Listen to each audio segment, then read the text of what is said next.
Robbie, Ewan McGregor, Mary Elizabeth Oh, Winstead. we did not say the subtitle. Oh my, sorry. Birds of Prey and the Fantabulous Emancipation of One Harley Quinn comes out February 7th, 2020, and it's directed by Kathy Yan. I don't know. I don't get the subtitle. I can hear it right now in my head when they're playing the ads, and the guy who does the voiceovers has to say it super fast, and he's just Birds of Prey and the Fantabulous Emancipation of One Harley Quinn. I can just hear it now when they have to fit that one title into about three I mean, seconds. yeah, that kind of segues perfectly into other long titled movie if we're gonna do that right now. I don't know what you're planning though. So, Well, I want to do all DC movie news, all but right, I yeah. really like that segue, and I wish I thought of it earlier because we could have ended with that for DC. But I want to continue on the DC theme, and the Batman has some news, and I believe this came out today, the official. Yeah, I did. I woke up to this. Okay, so I'm gonna read a blurb from Deadline, and this is an exclusive from Deadline, so credits to them. All right, Warner Brothers is dating their next rendition of Batman for June 25th, 2021. But here's the kicker: this one is the one that Matt Reeves has been attached to writer as director. Ben Affleck, we hear, will not be donning the Dark Knight's tights after playing the Caped Crusader in Batman v Superman: Dawn of Justice, Suicide Squad, and Justice League. And that's because this movie will focus on a younger Bruce Wayne. So, Mike, after hearing that Batman has an official title and release date and director, but do not have an official star, what are your thoughts? Oh, rest in peace, Batfleck. But it's honestly not surprising. He hated doing that. I don't think he ever enjoyed it.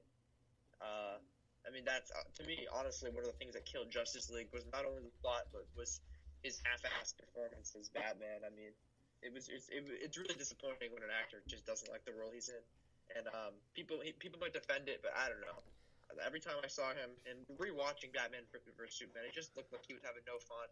Uh, but I'm happy to know that they're gonna try to continue Batman movies. Of course they are. What a big franchise to not, but it's cool they're gonna do younger Batman. I feel like that's kind of what you should be doing. You shouldn't be showing an old, sad Batman. You should. Why have a movie like that? Always put him in their prime, unless you're going to surround that like a movie like Logan. Old, sad Wolverine. They weren't going for that though. So let's do something with young, more interesting stories and stuff. So, personally, I would argue that his performance in Batman v Superman was, let alone the highlight, and I don't think he half-assed that at all. What I will agree with you on is in Justice League. Yeah. Very disappointing. Looked like he was not interested at all. This movie came out after all the backlash of Suicide Squad, Batman v Superman. It looked like he had just let the critics get to him and had no interest in playing the character. He looked like he was feeling a contractual obligation, but I really enjoyed him in Batman v Superman. Yeah, I mean, he obviously he was the. I don't know. Maybe I've seen that movie too many times, and I just every time I watch it, I dislike it more. But no, he did pretty good in that. I guess that's wrong of me to say. The more I think of that, just the more I think of Justice League, and That's fair. I'll That's fair. eliminate it one. He was good in that. He enjoyed himself maybe a little bit. I mean, who wouldn't? You get to play Batman. I mean, isn't that every kid's dream? Absolutely. And now we have Matt Reeves in the director's chair. We've heard this for a while, which Yes. is it's an interesting choice because I feel like they not cast him, but hired him to direct after the success of War for the Planet of the Apes. But War for the Planet of the Apes, and he also directed. Did he direct the original Cloverfield? I think he did. I'll double check that for you right now. Yeah, and so with Matt Reeves at least, it just was a bit of a shock to me because it seemed like they were looking for a director. War for the Planet of the Apes was 2017, right before Justice League, so Batman was still in. Mike's giving me confirmation now that it was Matt Reeves to direct Cloverfield, which is fantastic. I really enjoyed that movie. But what it seems like when they hired him was, all right, who's a hot director right now? Matt Reeves. He just released War for Planet of the Apes in July of 2017. Let's get him on because Ben Affleck's still attached. We're just not having him direct. And it didn't really seem like they took their time with deciding the director. Don't get me wrong, Matt Reeves is a fantastic director, but is he a Batman director? Mike, what are your thoughts? I think 100% he could be. I mean, War for the Planet of the Apes was an awesome movie. It had a very like Caesar. I guess you could somewhat compare to Batman in the sense where they have kind of like a jaded kind of sense of, you know what I mean, like very jaded to the world. Yeah, As I Batman can see is that. and Caesar is. But I think he could be the man for the job. Why not? I mean, War for the Planet of the Apes was definitely a great portfolio piece for him. I don't see why he couldn't do a Batman movie. Absolutely, and honestly, thinking more about it, James Wan knocked Aquaman out of the park, and he's a horror director. So Yeah. DC sees something in Matt Reeves, and I look forward to the future of Batman. Now, Mike, I want to pose a question to you. We're gonna play a little casting game here. I'm gonna put you on the spot. Who do you want to see play Batman in this 2021 Batman movie? Keep in mind, it's a younger Batman, so we're not going to have Ben Affleck with gray hair. We're not going to have, someone into his 60s. We're going to have 20s, 30s Batman. I believe the figure I saw was 25, but relatively young. With me telling you that, who do you want to see don the Caped Crusader? No, I've been thinking about this a little bit, and I was reading some articles, but I'm trying to pick from what I think. I feel like Armie Hammer could be a good Batman choice. Interesting, because I don't know if you know, but when they had a Justice League movie with who's the director of Mad Max Fury Road?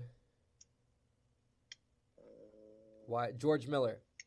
Yeah. George Miller was going to direct a Justice League movie, and in the cast that they had, Armie Hammer was going to play Batman.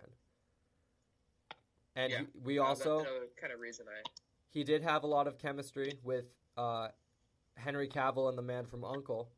So I really enjoy that pick. I personally, I've wanted to see for a while, and also he seems to have a passion for the character.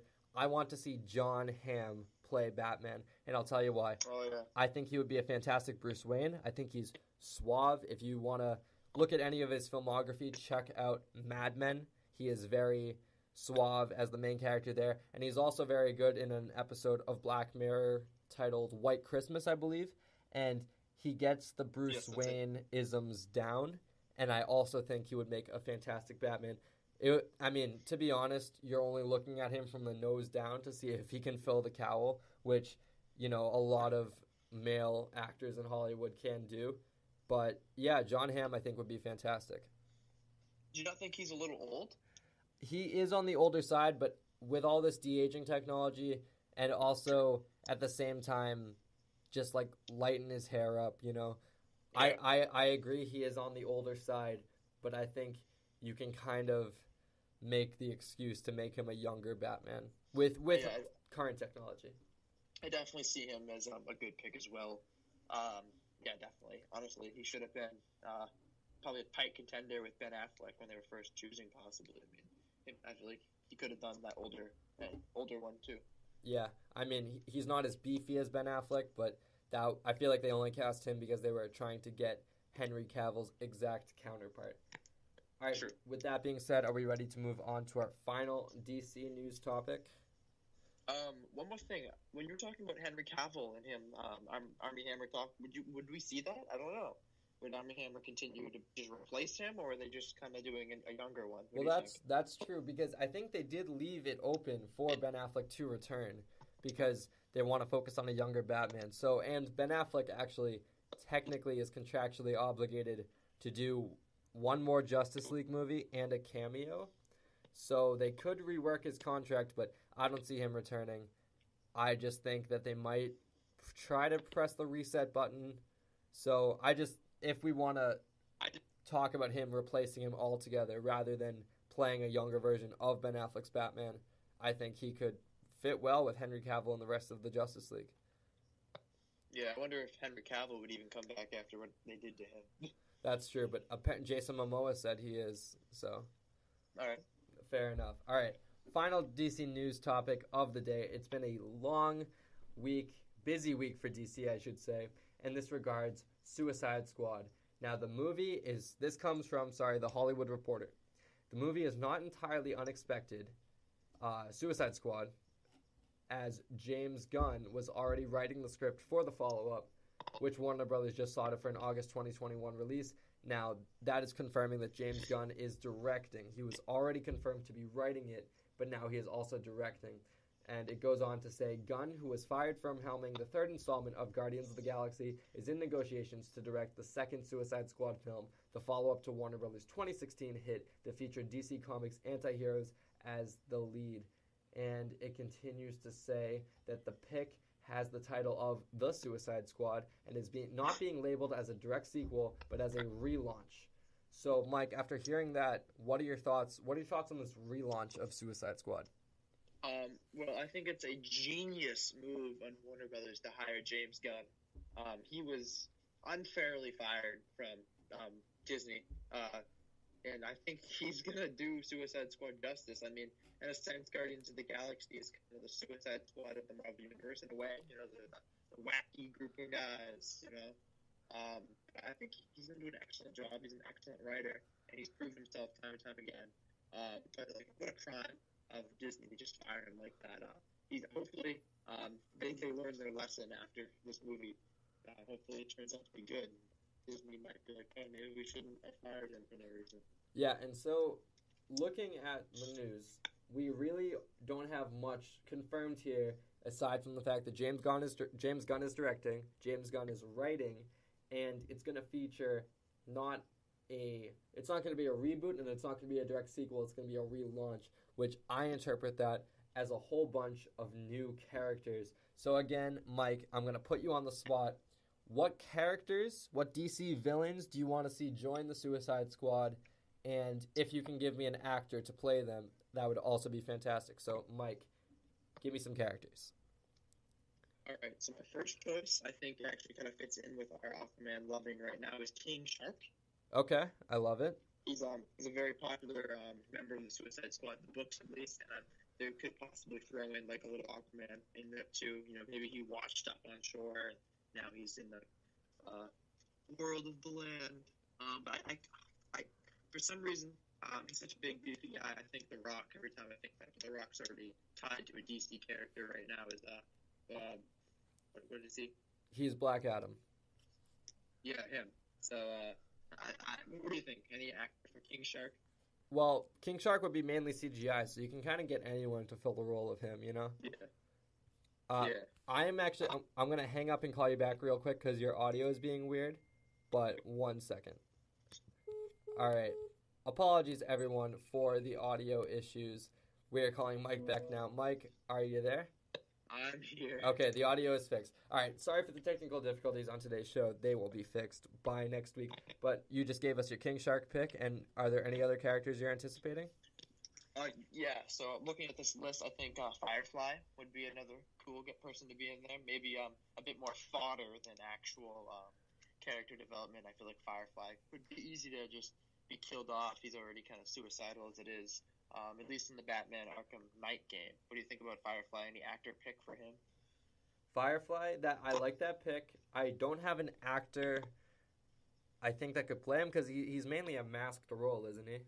Yeah. True.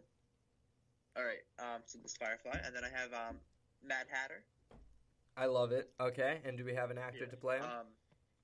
I mean, Danny DeVito always, but he did play the Penguin in the 80s. I don't know if he'd want to come back and play a different iconic DC villain, but I feel like it'd be kind of funny to have him in there, like an older member of the Suicide Squad. Yeah, so I have some characters and corresponding actors that I'm looking forward to, or I hope are cast at least, and so I'm going to read them off now, and I'll get your thoughts. So the first member I have is the Riddler, who I desperately want to be played by Neil Patrick Harris. Yeah, he would do a great job, and I mean, the Riddler is already technically in the DCU, in a sense, right? Did you see green question marks? So we know he's around. All right, my next is Poison Ivy, to be played by Isla Fisher. And my final is... Yeah, I would love to see. Yeah, my final is Captain Cold, to be played by Ben Hardy. I couldn't really think of an actor right on the spot. Ben Hardy, I recently saw him in Bohemian Rhapsody. He also played a good Archangel, I felt, and I feel like he could be Captain Cold pretty well if he's quippy enough. And I think Captain Cold and Captain Boomerang, if Jai Courtney were to return, could play off each other wonderfully. That'd be funny. Actually, I got another one that we could add. You know who the ventriloquist is? Yes, he was in Very. a lot of the Batman the Animated Series, right? Yeah,